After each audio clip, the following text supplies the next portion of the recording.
better understanding of concepts from the players? What has allowed that? Yes, sir. That and just watching extra film. You know, we're moving as a unit out there.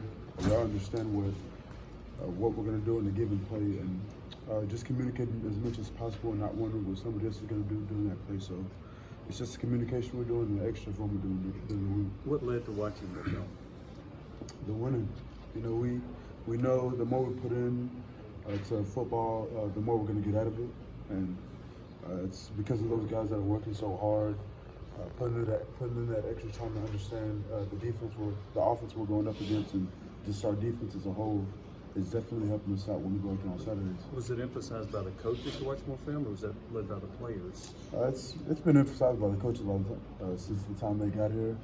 You know, it's just a lot of guys that are finally taking ownership, realizing that by doing this extra work that it's really going to help us out in the long run. And we now realize that, we all realize that. So that's why we're having the success we're having right now. And y'all know that y'all have thought all along you could be a good defense. And you said that going back to last season with the preseason stuff this year. But when was there a time when you kind of realized y'all were starting to become a pretty good defense? Was there a time in the season where you said, okay, now it's starting to come together a little bit? Yes, sir. You know, we had a lot of little sparks during the season, but you know, after going against a really great running back, the Mississippi State game, we realized, you know, if we communicated as much as possible on the field, if we knew what we were going to do, if we read our keys correctly, that we can, like, the world is ours, so we can stop anybody. So definitely that game really showed that we can do it for a whole game. So, yes, sir. What is the difference you've seen in Nigel this year versus his career? Just about the same thing, you know, not just one of those guys that's going to come in, work his butt off each and every day, and that's finally showing. You know, I believe he's one of the best safeties in the nation because of how he brings himself, how he carries himself each and every day. So I'm definitely happy for the success that he's having and applying to this defense. So we definitely need him on the team. How would you describe how he carries himself? Just first class each and every day. You know, he's one of those guys that leads by example. He's definitely one of those vocal guys that encourages guys to do their best each and every day. But we know that guys can look at Nigel from afar and understand how to carry yourself. So Nigel is definitely one of those leaders that have definitely been a great asset to this team since the time he's got here. Daniel, is it easier for you to buy into what the coaches are trying to tell you about certain things you need to work on as you start to sense your mortality with this program as you are a senior that's only got a few games left? Yes, sir. You know, since the time they got here, how can you not buy into a coaching staff that's so established? You know, you can look at Coach Pruitt's record, the players that he's coached, and the players that are doing so well in the league right now, and to bring a coach like that into this facility to help us out, help us become a better defense, a better player at a whole. So definitely, you know, I'm a sponge when it comes to Coach Pruitt because he definitely knows what he's talking about, and because he's been in this for so long. So yes, sir. Do you think those sophomores, juniors, those underclassmen, they kind of understand the same sort of sense of urgency that you do as a senior? Yes and no. You know, at the end of the day, they're sophomores, they're young guys, and they'll start to learn. But it's just a growing process. They'll have to understand through time. So, but eventually they will, because they're definitely a whole bunch of sponges as well. You know, they come in each and every day trying to learn something new every day. So, and they're doing that. So, yes, so they will. Nigel spoke about having kind of a renewed passion for the game this season. Have you kind of seen that? Did you kind of notice that even maybe this off season, and perhaps see how that's kind of translated on the practice field and in his success in the games? Oh, yes, sir. Yeah, I notice that each and every day. And at the end of the day, numbers don't lie. You know, y'all can go out there and see what all he's done to the team and how well the defense has done. So we just got to come in and just win each and every day. And we know in order to win on Saturdays, we need to win in practice. So we plan on doing that. Daniel, in the open week and now this week on game week, what are some things you've done to try to keep on edge and make sure you guys don't let up after the recent success you had? Just saying in each other's ears. You know, what we don't want to do is become complacent and be happy with where we're at right now.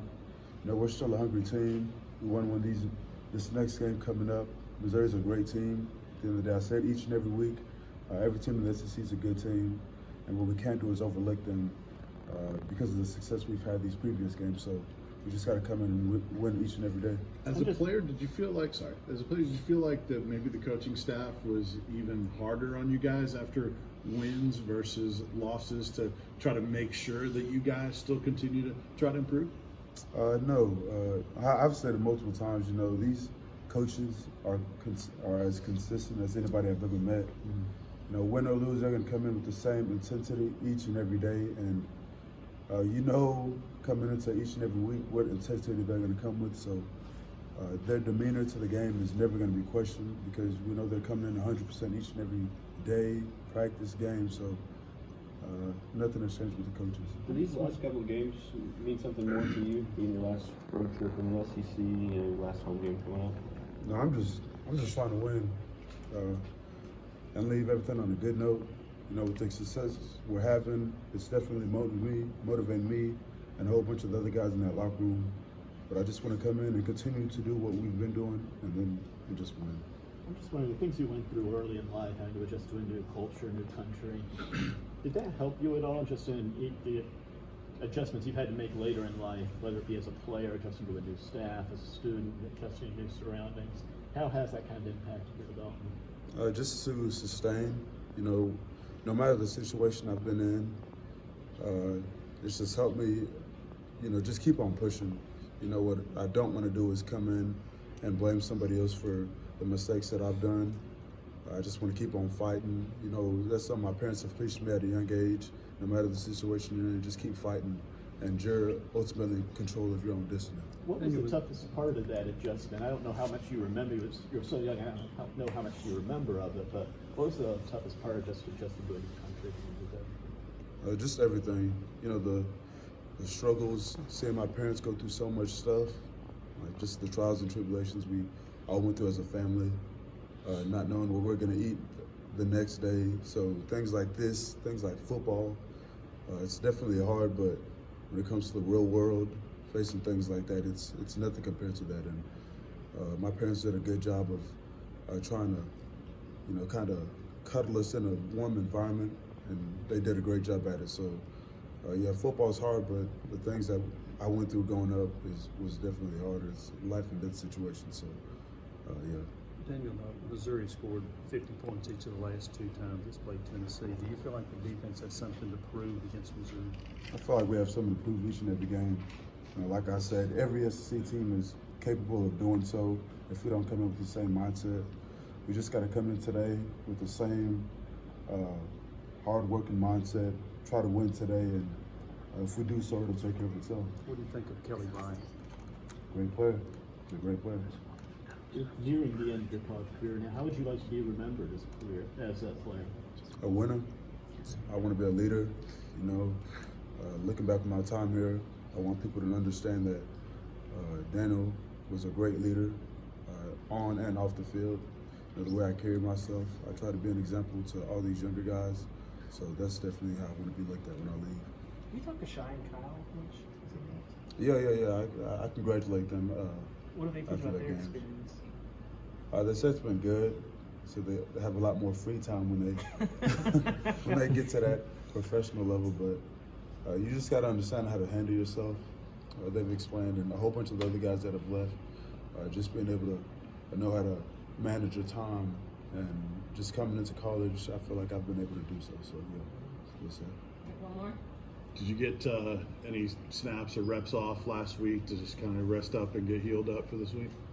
Yes, sir. You know, the coaches try to get the young guys a whole bunch of reps during the break so they can get accustomed to all the reps and just get comfortable within themselves. So coaches have done a good job of really managing my reps really all year. So thankful to them.